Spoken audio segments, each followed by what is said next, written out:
बुलेटिनच्या सुरुवातीला एक महत्त्वाची राजकीय बातमी।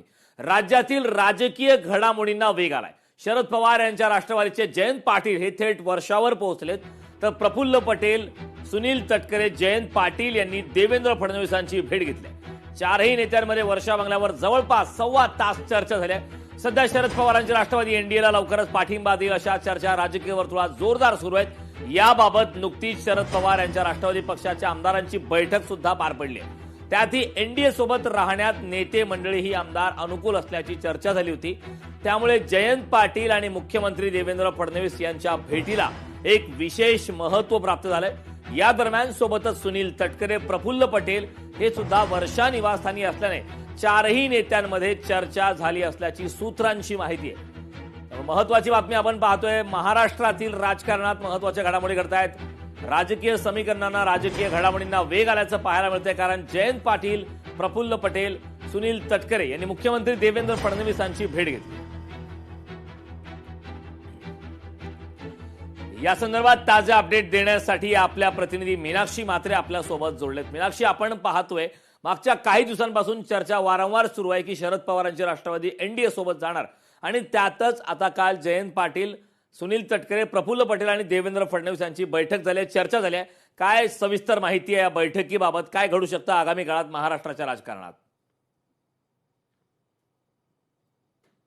निश्चितच ज्या पद्धतीत आपण पाहतोय की अधिवेशनच्या काळामध्ये नुकताच झालेल्या पावसाळी अधिवेशनामध्ये ज्या पद्धतीत शरद पवार यांची राष्ट्रवादी एनडीएमध्ये सहभागी होणार असल्याचं म्हटलं जात होतं, त्या चर्चा ज्या पद्धतीत रंगू लागल्या आणि त्यानंतर काल ज्या पद्धतीत जयंत पाटील यांनी मुख्यमंत्री देवेंद्र फडणवीस यांची वर्षा निवासस्थानी भेट घेतली। जवळपास 10:30 वाजता जयंत पाटील हे वर्षा निवासस्थानी पोहोचले होते।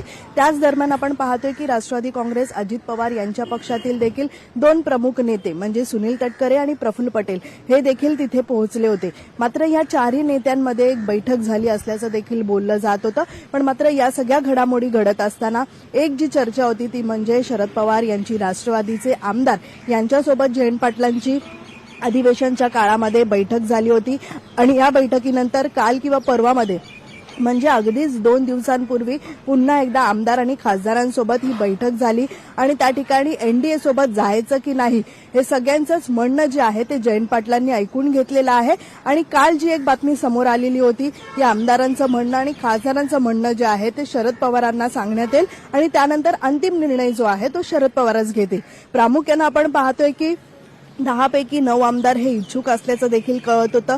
सोबतच खासदार 8 आहेत शरद पवार यांच्या राष्ट्रवादीमध्ये, त्यापैकी 6 खासदार हे एनडीए सोबत जाण्यासाठी इच्छुक आहेत। मात्र या सगळ्या घडामोडी घडत असताना काल रात्री उशिरानं वर्षा निवासस्थानी जयंत पाटील जाऊन मुख्यमंत्र्यांची भेट घेतात, आणि त्याच दरम्यान राष्ट्रवादी अजित पवार यांच्या पक्षातील दोन्ही प्रमुख नेते देखील उपस्थित असतात। त्यामुळे कुठेतरी आपण पाहतोय की या सगळ्याच घडामोडींना, राजकीय घडामोडींना वेग आलेला पाहायला मिळाला। पण मात्र या भेटीचं कारण नेमकं स्पष्ट होत नव्हतं।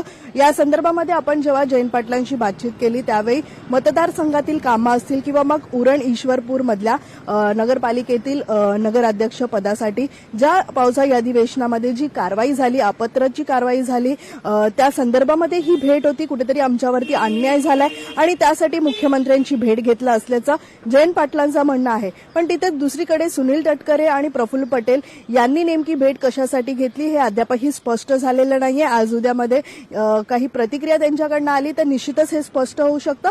पण तुर्तास असं देखील बोललं जातंय की राष्ट्रीय अध्यक्ष सुनेत्रा पवार यांच्या पदावरनं ज्या पद्धतीत सचिव सच्चिदानंद यांनी ज्या पद्धतीत नोटीस पाठवलेली आहे, आणि या नोटीसीला आव्हान देणारं आता पक्षाकडून देखील कोर्टामध्ये या संदर्भात भूमिका घेतली जाणार आहे।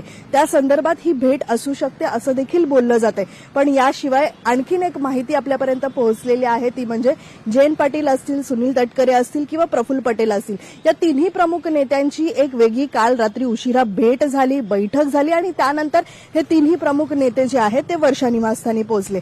मग मात्र नेमकं कारण काय असू शकतं ते म्हणजे एनडीए सोबत जाण्यासाठी देखील हे कारण असू शकतं, कारण ज्या चर्चा रंगू लागलेल्या आहेत मोठ्या प्रमाणामध्ये शरद पवारांची राष्ट्रवादी लवकरच एनडीएमध्ये सहभागी होणार। एकीकडे शरद पवारांच्या पक्षाचं नेतृत्व आपण जर पाहिलं तर शिवशाही फुले आंबेडकर अशी त्यांची भूमिका आहे, पक्षाची भूमिका अशा पद्धतीत असली मात्र भाजपचं नेतृत्व शरद पवार हे कधीही स्वीकारू शकत नाही अशी पक्षाची भूमिका आहे आणि स्वतः रोहित पवार यांनी देखील अशा पद्धतीचं वक्तव्य केलं होतं. येऊ घातलेल्या जेपीसीच्या मीटिंगमध्ये आपण पाहिलं होतं की मागच्या काही काळामध्ये दिल्लीत सुप्रिया सुळे होत्या आणि त्यावेळी त्यांनी देखील एनडीए सोबत जाण्याच्या ज्या चर्चा होत्या त्या खोडून लावलेल्या होत्या. पण आता पुन्हा एकदा या चर्चांना कुठेतरी उधाण आलेलं आहे. सोबतच आपण पाहतोय की राष्ट्रवादी काँग्रेस दोन्ही राष्ट्रवादी काँग्रेसमध्ये विलिनीकरणाचा जो मुद्दा होता, अजित पवार यांच्या अपघाती मृत्यूनंतर दोन्ही पक्ष एकत्रित येतील अशा चर्चा रंगू लागल्या. पण प्रामुख्यानं आपण पाहतोय की सुनित्रा पवार यांनी देखील कुठेतरी पूर्ण विराम जो आहे तो या सगळ्या चर्चांना लावलेला होता.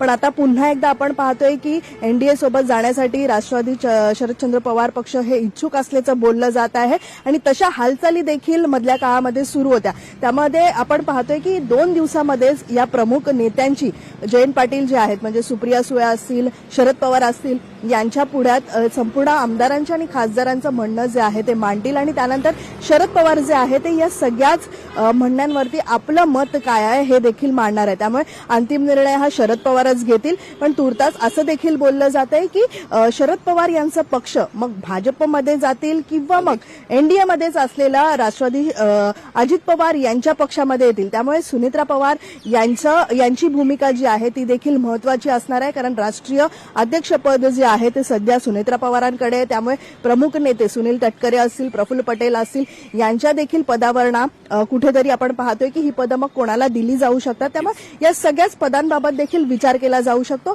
एकमतानं ज्या पद्धतीत आपण पाहतोय की 2 दिवसातच आता राष्ट्रवादी शरदचंद्र पवार पक्षाची बैठक पुन्हा एकदा होणार आहे आणि अंतिम निर्णय शरद पवार घेतील हे बोललं जात असलं तरी मात्र त्या बैठकीमध्ये काय घडामोडी घडतात आणि कालची जी भेट झाली या भेटीनंतर महाराष्ट्राच्या राजकारणात काही राजकीय समीकरणं बदलतात का, या संदर्भात वेळोवेळी आपल्याकडून ताजे अपडेट घेतच राहू. तुर्तास या महत्वपूर्ण अशा विश्लेषणासाठी खूप खूप धन्यवाद. लोकशाही मराठी ऐका, पहा, जागरूक रहा.